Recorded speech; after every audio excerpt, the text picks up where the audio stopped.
avancer? On peut avancer? Donc dans le monde spirituel, tout est affaire de connaissance. Voilà pourquoi Satan n'aime pas que nous découvrions les choses. Satan n'aime pas qu'on connaisse les essentiels. Et ce matin, je voudrais vous révéler une chose très sensible. Et dans l'explication, vous allez comprendre. Il y a des choses qui m'arrivent que je n'arrive pas à expliquer parce que les hommes ne comprendront pas. Deuxièmement, il y a des erreurs que j'évite, mais que pour plusieurs, ils ne savent pas pourquoi je les évite. Je les évite en fonction de la lumière que Dieu m'a donnée là-dessus. Est-ce qu'on peut parler ce matin? On peut parler ce matin? S'il te plaît, sois réceptif. Ce matin, je voudrais nous parler sur le mystère des offrandes. Ah ouais, le mystère des offrandes. Je ne sais pas pourquoi plusieurs peuvent prêcher sur les offrandes. Mais moi je ne prêche pas sur les offrandes. Généralement, je ne sais pas. Généralement, je n'enseigne même pas. Je ne parle pas d'offrandes. Parce que lorsque les motivations des messages, c'est pour recevoir, la motivation est corrompue. On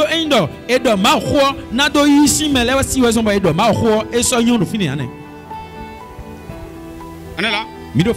Quand la motivation, c'est quoi dire pour prendre de la main des gens, cette motivation n'est plus bonne. Mais lorsque Dieu nous ouvre les yeux sur les choses essentielles, qui se cache derrière l'action que nous posons, notre vie peut simplement changer. On peut avancer. Alors, certaines choses importantes à connaître sur les offrandes.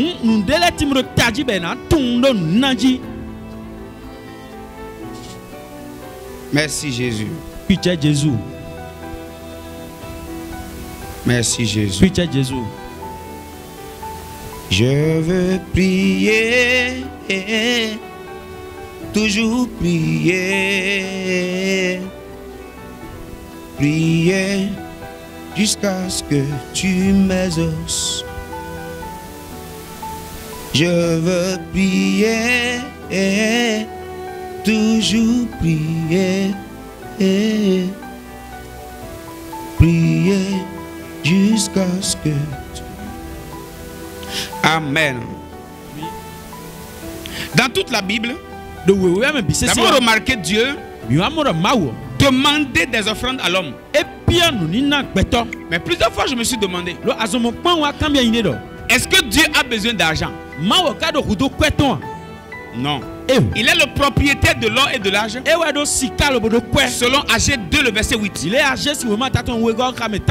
Alors rapidement, nous lisons Exode chapitre 25. À partir du premier verset, il est écrit: L'Éternel parla à Moïse et lui dit: parle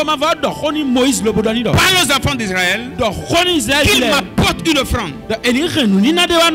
Vous la recevrez pour moi de tout homme qui le fera de bon cœur. Alors là nous voyons d'abord Dieu demandait d'offrande. Mais quand nous regardons la suite, Dieu nous dit le pourquoi il veut l'offrande d'abord. Dans l'offrande que nous donnons, Dieu regarde d'abord le cœur qui a donné. Il dit tout homme qui le fera de bon cœur. Alors première chose importante à savoir, Dieu ne prend pas d'abord les offrandes, mais Dieu prend les cœurs qui donnent.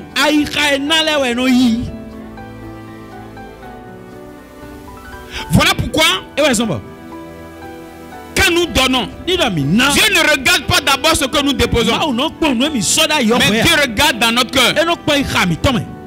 Donc quand nous donnons à Dieu, c'est d'abord pour lui dire, pour lui montrer l'état de notre cœur. Chaque fois que Dieu te demande une offrande, c'est d'abord pour voir l'état de ton cœur et la qualité de que ce que nous donnons est à l'image de la qualité de notre cœur.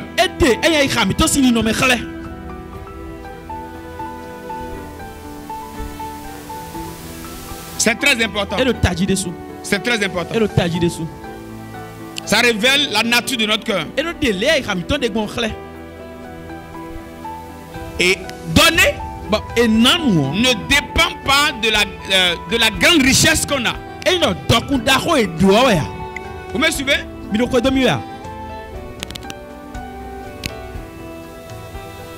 On peut avoir d'argent sans avoir d'offrande. On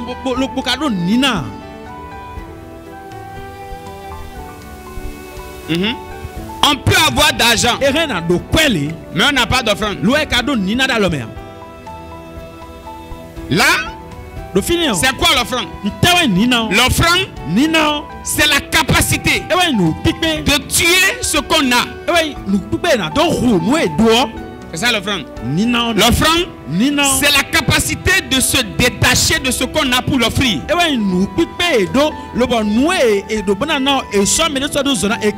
Si ça ne meurt pas, c'est pas offrande.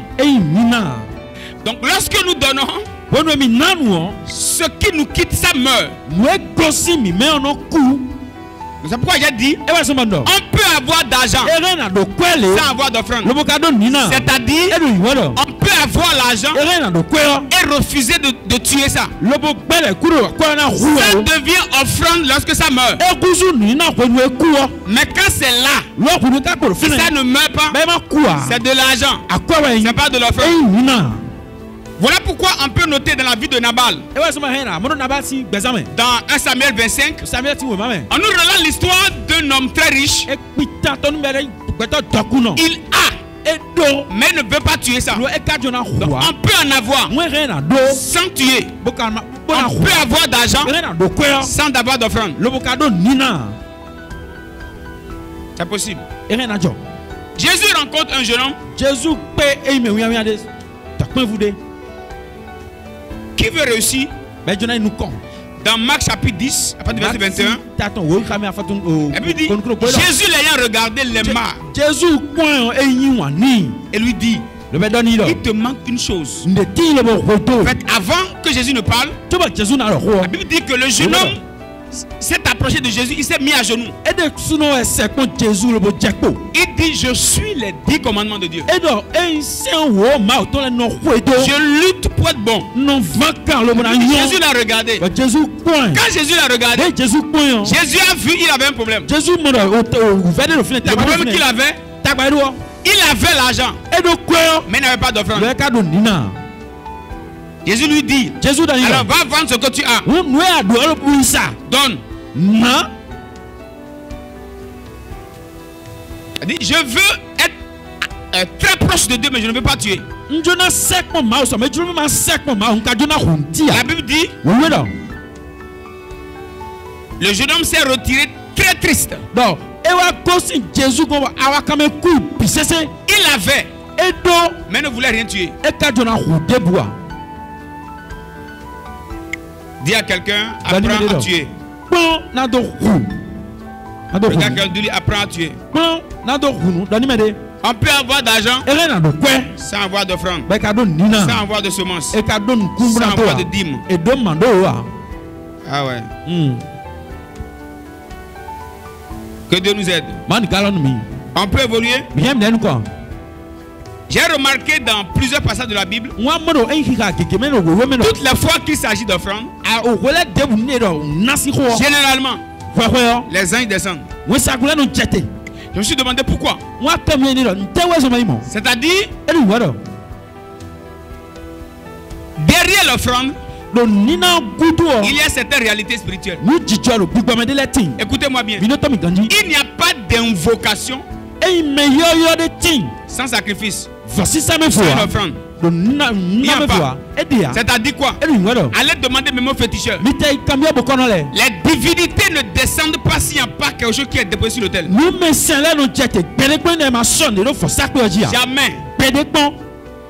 Donc l'invocation répond en fonction de ce qui est sacrifié. Donc s'il n'y a rien sur le sacrifice, l'invocation ne fonctionne pas. Ça ne marche pas. Faire descendre la pluie et le feu avant qu'il ne se présente. Même les prophètes de Baal, pour invoquer leur divinité, ils ont d'abord fait un sacrifice. Pourquoi? Parce que les offrandes attirent les divinités. Vous me suivez? Église, écoutez-moi. L'église dans laquelle on ne vous enseigne pas l'offrande, fuyez cette église. Là où il n'y a pas d'offrande, il n'y a pas d'invocation.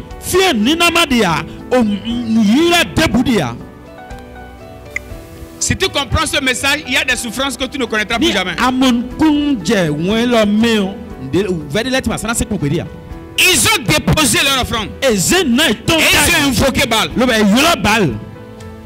Et autour d'Élie, pour que Dieu descende, pour que sa gloire descende, il a aussi fait un sacrifice. Les offrandes attirent les divinités. Un homme d'offrande, c'est quelqu'un qui fonctionne sous un ciel ouvert.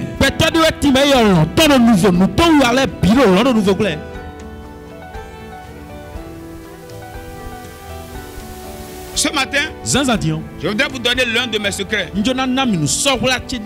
J'aime bien prier. Mais j'ai compris. Il y a des choses qui peuvent vite parler que ma bouche. Les offrandes. On peut avancer? On peut avancer? On peut avancer? Demande à ton voisin, est-ce que tu as d'offrande? Dis, est-ce que tu as d'offrande? Lucas verset 9, parlant de Zacharie. Il était dans le temple pour offrir le parfum, c'est là que l'ange est descendu. Nous pouvons aussi voir dans Juge chapitre 13 à partir du verset 15. Quand Manoach voulait offrir, la Bible dit que l'ange a pris du temps. L'ange voulait partir. Quand vous lisez la suite, vous allez remarquer, l'ange voulait partir. Mais lorsque Manoach lui a dit, attends que j'offre, l'ange a dit ok. Là j'attends. Les divinités aiment les offrandes.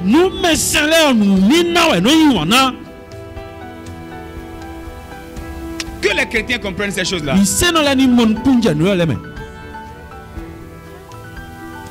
Une église qui prie beaucoup, mais qui ne connaît pas offrande, sera très pauvre. La puissance n'est pas d'abord dans la parole, mais la puissance est engagée par ce qu'on donne, ce qu'on sacrifie. Dis Seigneur, délivre-moi. Dis-le encore. Faut le dire, non? Dans l'offrande que nous donnons, il y a notre futur. Chaque fois que tu veux donner à Dieu, comprends que dans ce que tu déposes, ton futur est dedans. Et demain. Lorsque nous étudions l'histoire de la veuve de Sarepta, cette femme veuve qui offrait tout le gâteau qu'elle avait, dans ce qu'elle donnait, se cachait ce qu'elle allait avoir. Ah oui, s'il te plaît, écoute-moi. Dans ce que tu donnes à Dieu là, il y a tout ce que tu peux recevoir après dedans. Donc fais beaucoup attention lorsque tu dois donner à Dieu. Dans ce que nous donnons, notre destinée est dedans. Notre futur est dedans. Mon travail est dedans. Mon mariage est dedans. Mes connexions sont dedans. tout est dedans. Donc dans ce que nous donnons, ça attire les esprits. Ah ouais. Maintenant, il y a une autre réalité. Quand nous lisons l'histoire du capitaine Naaman, bon, maintenant ce que je veux dire est très compliqué. Dans 2 Rois 5 à partir du verset 15, Abid dit, Naaman retourna vers l'homme de Dieu avec toute sa suite. Lorsqu'il fut arrivé, il se présenta devant lui et dit, voici, je reconnais qu'il n'y a point de Dieu sur toute la terre, si ce n'est en Israël. Et maintenant, accepte, je te prie, un présent de la part de ton serviteur. L'Éternel dont je suis serviteur est vivant et je n'accepterai pas. Naaman le pressa d'accepter, mais il refusa. Quand nous lisons la suite, nous avons vu Géasi qui était étonné du fait que Élisée avait refusé l'offrande. Mais lui, il a prié pour aller rencontrer le capitaine. Et il a pris. À son retour, son maître lui a demandé, tu étais où? Il a dit non, moi je suis allé nulle part. Mais il lui a dit, mon esprit n'était pas absent lorsque cet homme descendu de son char et tu as pris ses présents. Maintenant, la lèpre qu'il a laissée, toi tu prends. Maintenant, je voudrais vous enseigner une chose très sensible ici. Dans toute offrande que nous déposons, il y a nos problèmes.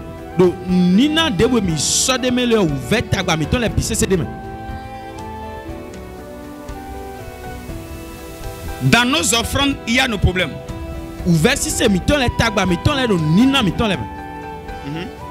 Dans nos offrandes, il y a nos maladies. Dans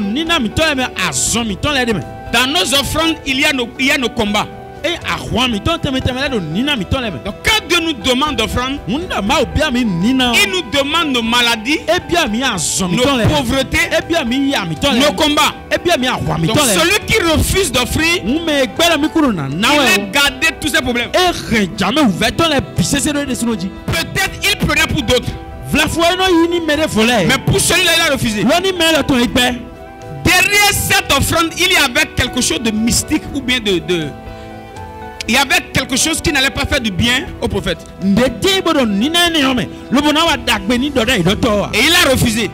Mais le fils du prophète, lui comme il veut beaucoup d'argent, il a accepté. Il est allé prendre. Et le maître lui a dit, ce qui est derrière ce que tu as pris, prends ça aussi. Derrière nos offrandes, il y a nos problèmes. Derrière nos offrandes, il y a nos batailles. Derrière nos offrandes, il y a des choses compliquées qu'on n'arrive même pas à expliquer.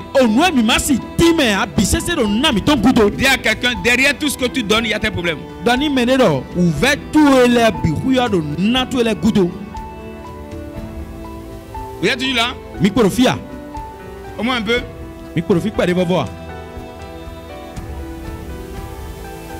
C'est pourquoi tout homme de Dieu spirituel doit faire attention à l'argent. Tous ceux qui sont appelés pour servir efficacement Jésus doivent faire très attention. Derrière ce que nous recevons, il y a beaucoup d'autres choses que nous recevons. Vous êtes avec moi? C'est pourquoi quand un homme de Dieu prend votre argent de manière illégale, il prend aussi tous vos problèmes. Et ça, beaucoup d'hommes de Dieu ne le savent pas. Ils veulent juste prendre l'offrande. Il faut donner ça. Donne-moi ça. Tu m'as dit. Dépose ça. Prends ceci. Faisons attention. Les appelés sont là. Faites beaucoup attention. Derrière les offrandes, il y a des batailles. D'ailleurs, écoutez. Derrière les offrandes, il y a des batailles qui peuvent faire encore 10 ans. Tu peux finir de manger l'offrande, mais la bataille n'est pas terminée. Tu peux finir de manger l'argent, Mais le combat derrière l'argent n'est pas terminé. Quelqu'un m'a acheté une voiture. Très belle, très grande. Je rendais grâce à Dieu. Et la nuit, je regarde la photo. J'ai béni le Seigneur. Mais Dieu m'a dit, cette voiture, tu ne la prends pas. Tu laisses. J'avais un problème de voiture. Dieu m'a dit, tu ne prends pas. Et il m'a dit, ce que je ne t'ai pas donné, je ne t'accompagne pas dedans. C'est-à-dire quoi? Si je te dis ne prends pas, et tu prends, tu vas rouler toi seul. Écoutez-moi bien.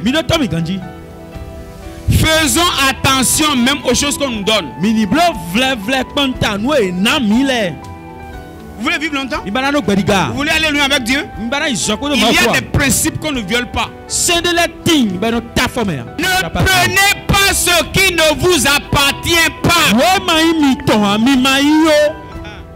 Quand ça n'appelle pas ton nom, ne prends pas. Derrière toute offrande, il y a une spiritualité. Vous voulez voler dans la vie? Ne prenez pas ce qui ne vous appartient pas.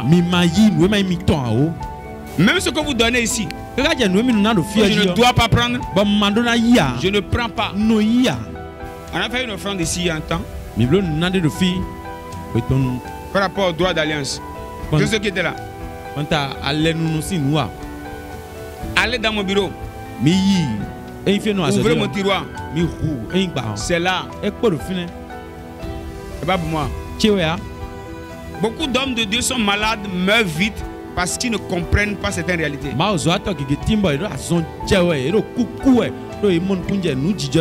Il y a des chrétiens aussi qui sont malades, ils bouffent. Mais quand Dieu leur dit donne-moi 1000 francs, les 1000 francs, eux ils prennent, ils bouffent. Quand Dieu te dit donne, c'est-à-dire Dieu veut déjà prendre. Maintenant tu refuses, tu manges, tu as mangé le problème.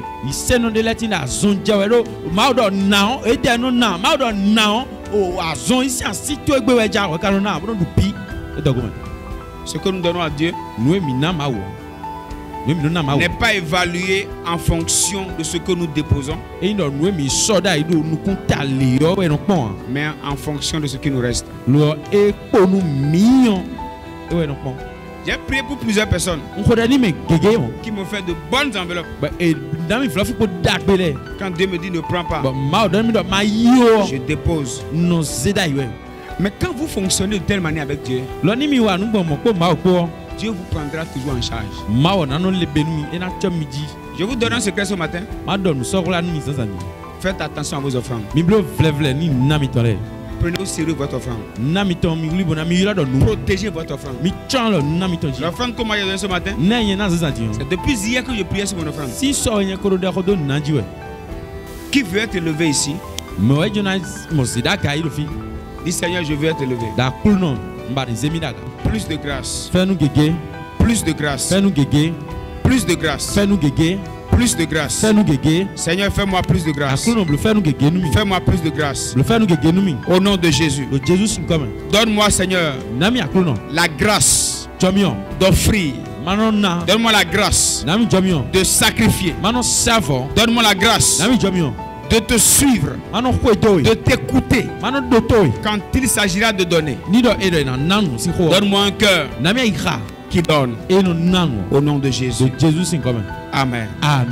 Il y a des choses dans ta vie. Si tu les laissais déjà partir, il y a des problèmes qui t'auraient quitté il y a longtemps.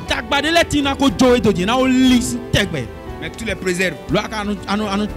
Et les choses là sont là. Je déclare dans ta vie. Je déclare dans cette église. Il n'y a pas de pauvre ici. Je déclare, il n'y a pas de pauvre ici. Je déclare dans le nom de Jésus. Dans cette église, tous ceux qui sont connectés au son de ma voix ce matin, je brise dans ta vie le pouvoir de la pauvreté. Je brise dans ta vie le pouvoir de la sécheresse. Je maudis la pauvreté dans ton travail. Je maudis la pauvreté dans ton travail. Je prophétise l'abondance dans ce que tu fais. Au nom de Jésus de Nazareth. Au nom de Jésus de Nazareth. Je déclare ce matin. L'abondance est rattachée à toi.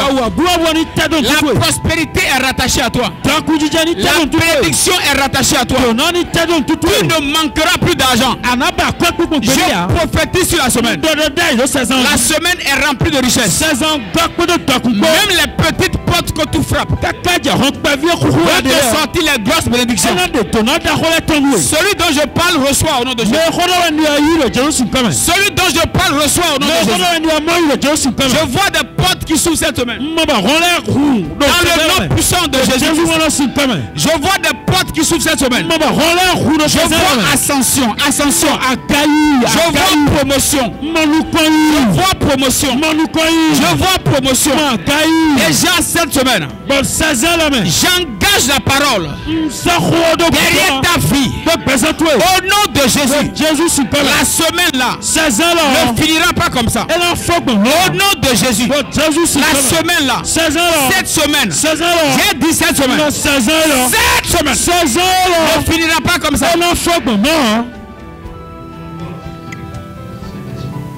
Ainsi m'a parlé le Seigneur. Cette semaine, je raclerai la terre. Je raclerai les bénédictions. Et je vous les apporterai. Je prends cette parole et je l'impose à ta vie. Au nom puissant de Jésus. Reçois la grâce.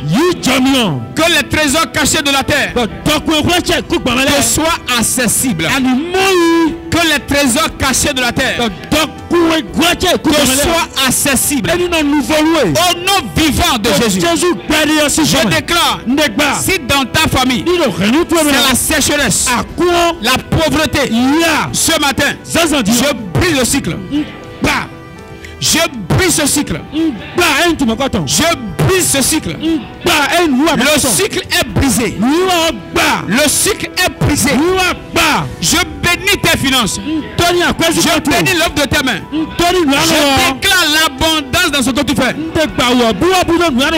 Tel que Dieu se souvient des offrandes. Je déclare maintenant tes offrandes de 10 ans, de 7 ans, de 5 ans, de 3 ans, de 2 ans, d'1 an. Je déclare et je décrète que ces offrandes parlent en ta faveur. Reçois, reçois, reçois. Reçois. Commence à déclarer, je reçois. Maraka Sovreha de la Gadaba. Shalaba Hambalagadas.